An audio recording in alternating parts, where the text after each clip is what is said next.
Halo semuanya, perkenalkan nama saya Intan Wulandari. Saya merupakan mahasiswa dari Politeknik Negeri Semarang dengan NP 149. Pada kesempatan kali ini, saya akan menjelaskan tentang navigasi Odoo nih teman-teman. Jadi untuk navigasi Odoo itu, untuk pertama kali kita harus mempunyai database. Jadi kita harus membuat database kita. Jadi database sendiri itu merupakan kumpulan data yang dikelola dengan ketentuan tertentu yang saling berhubungan sehingga mudah dalam pengelolaannya. Jadi melalui pengelolaannya tersebut, pengguna dapat memperoleh kemudahan dalam mencari informasi, menyimpan informasi, dan juga membuang informasi. Jadi seperti itu. Jadi untuk database sendiri ini, kita sebelumnya, di YouTube sebelumnya, saya sudah membahas tentang cara menginstal Odoo secara SOL. Jadi itu sudah terbentuk database sendiri. Jadi untuk kalian bisa masuk ke Odoo itu, kita harus membuat database. Jadi itu ada tampilan seperti ini, itu ada master password, terus ada database name, email, password, dan phone number, dan lain sebagainya. Jadi seperti itu. Jadi kita sudah membuat database-nya. Oke, kita lanjut aja. Yang pertama itu ada view chart. Jadi untuk view chart sendiri itu merupakan tampilan untuk memudahkan langsung menampilkan data dalam bentuk chart. Jadi seperti itu. Jadi kita contoh ya teman-teman di ini purchase misal. Jadi di sini ini ada beberapa chart yang bisa kita lihat. Yang pertama ini ada list view. Jadi untuk list view sendiri itu menampilkan item-item dari sekumpulan daftar yang tersusun berbaris ke bawah atau ke samping. Jadi kita bisa nge-scroll tersebut kayak gini. Ini untuk tampilan listnya. Terus kita lanjut ke Kanban view. Jadi untuk Kanban view ini menampilkan data dalam bentuk kartu. Seperti ini, dalam bentuk kartu. Terus selanjutnya ini ada pivot table view. Jadi pivot table view ini merangkum data, jadi kayak merangkum, mengelompokkan, mengeksplorasi, mempresentasikan atau menghitung dan menganalisis data. Jadi kita bisa memanipulasi dan mengubah layout atau tampilan data sesuai kebutuhan kita, seperti itu. Untuk itu dari pivot. Selanjutnya ada graph view, jadi tampilan datanya ini berbentuk seperti grafik. Jadi dari dalam bentuk diagram batang, terus diagram lingkaran, ini diagram lingkaran, diagram garis, dan diagram garis seperti ini. Jadi tadi kan kita berbentuk tabel, ada garis dan diagram lingkaran, seperti itu.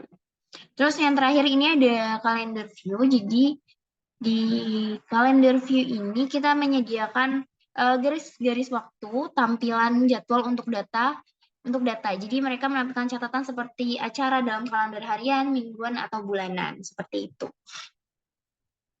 Kita lanjut ke selanjutnya ada activate the developer mode. Jadi kita bisa lanjut ke setting.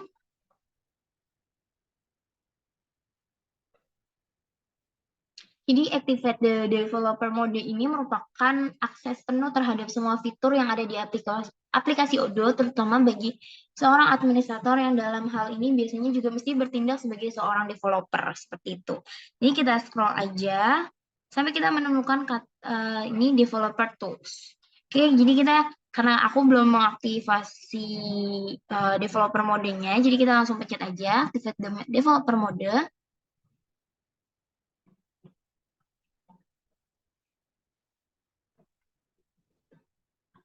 Ini lagi loading. Oke, nah gimana sih kita bisa tahu kalau misalnya kita tuh udah selesai dalam aktivasinya gitu. Jadi di sini ini ada gambar kumbang. Jadi ini menandakan kalau misalnya developer kita tuh udah aktif kayak gitu. Mode developer kita tuh sudah aktif. Ada lambang kumbang ini di sebelahnya dari lambang chat. Gitu. Oke, langsung kita lanjut ke view metadata. Jadi untuk view metadata ini masih berkesinambung dengan tadi dengan metode activate the developer mode. Jadi dengan adanya karena kita udah mengaktifasi developer, jadi kita bisa melihat view metadatanya seperti itu. Jadi untuk view metadata sendiri itu untuk mengetahui detail informasi satu data atau satu dokumen diantaranya kayak ID, dibuat oleh siapa, dibuat tanggal berapa, terakhir dia di tanggal berapa, dan lain sebagainya kayak gitu. Jadi misal kita pilih ya teman-teman, misal di receipt, di inventory, di bagian receipt, itu ada kita pencet aja for to process. Terus kita pilih nih salah satu. Nah, karena tadi kan kita udah mengaktifasi mode developernya, jadi kita bisa melihatnya ada tanda kumbang. Jadi kalau misal teman-teman belum mengaktifasi mode developernya, ini belum ada tanda kumbang. Jadi kalian bisa lihat tadi apa tampilan saya sebelum itu diaktifasi seperti itu. Ini kita pencet. Kita pilih view metadata. Nah, ini view metadata. Nah, di sini kita view metadata, kita bisa melihat ID-nya, nomor update-nya, creation user, creation date-nya, dan lain sebagainya. Seperti itu. Selanjutnya, ini ada search view. Misalnya, ini search view. Jadi, search view itu merupakan ini, yang ada tanda di sini. Ini kita bisa nge-search. Jadi, fitur Odoo yang digunakan untuk melakukan pencarian seperti itu. Misalnya kita mau mencari data di apa ya, misal data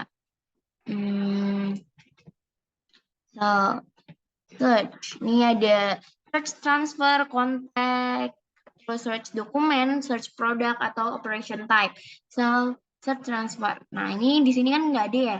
Jadi kalau misalkan jadi search ini memudah kalian untuk mencari data yang mungkin kalian ini kan datanya mungkin nanti akan banyak. Jadi search ini akan memudah kalian untuk mencari data seperti itu. Oke, kita lanjut ke filters. Jadi di sini ada filters, di sini. Di sini ada filters. Jadi gunanya filters ini untuk menyaring data yang banyak agar mudah dalam mencari atau mengkategorikan atau juga mengelompokkan data berdasarkan apa yang kita inginkan.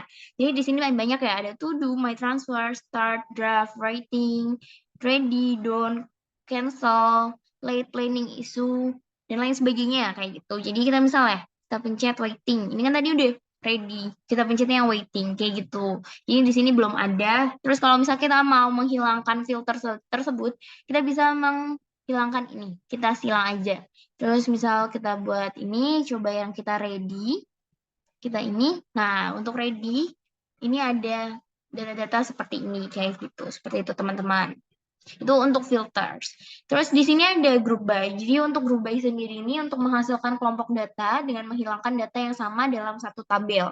Jadi menghilangkan data dalam satu tabel. Jadi maka apabila dalam satu kolom terdapat beberapa data yang sama, maka data yang akan ditampilkan hanyalah salah satu seperti itu. Misal schedule date, salmon.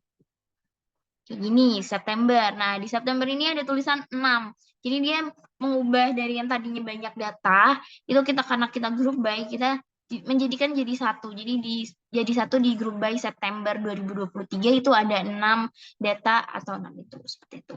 Kita pencet, nah ini langsung keluar datanya. Seperti itu. Jadi itu mengelompokkan, jadi kita memudahkan kita juga dalam mencari ininya, apa namanya, data-datanya dan lain sebagainya. Seperti itu. Nah, di year juga 2023 ada 6 data, seperti itu, teman-teman. Oke, kalau misalnya mau menghilangkan juga grup by-nya, kita bisa pencet aja. Terus nanti otomatis akan muncul seperti ini. Selanjutnya itu ada date format. Untuk date format sendiri, itu ada di bagian setting.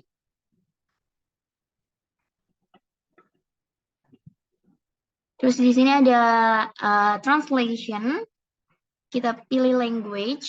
Jadi apa sih gunanya date format atau separator ini? Jadi date format audio sebelum dilakukan konfigurasi dalam kategori tertentu. Jadi fungsinya untuk mengubah format tanggal sesuai ketentuan perusahaan.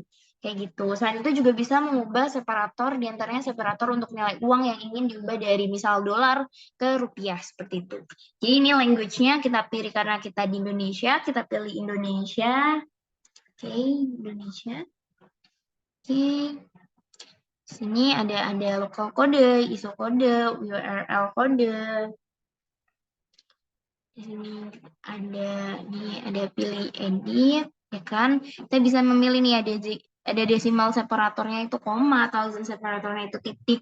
Terus ini ada date formatnya, ada time formatnya. Terus di sini juga ada kayak example-nya gitu. Kayak misalnya ini kalau misalnya ini kayak gini, Desember per Desember, free per Friday 08/2008 seperti itu. Jadi untuk itu adalah untuk date format dan separator. Mungkin ini adalah terakhir dari navigasi Odoo. Mungkin sekian dari saya. Wassalamualaikum warahmatullahi wabarakatuh.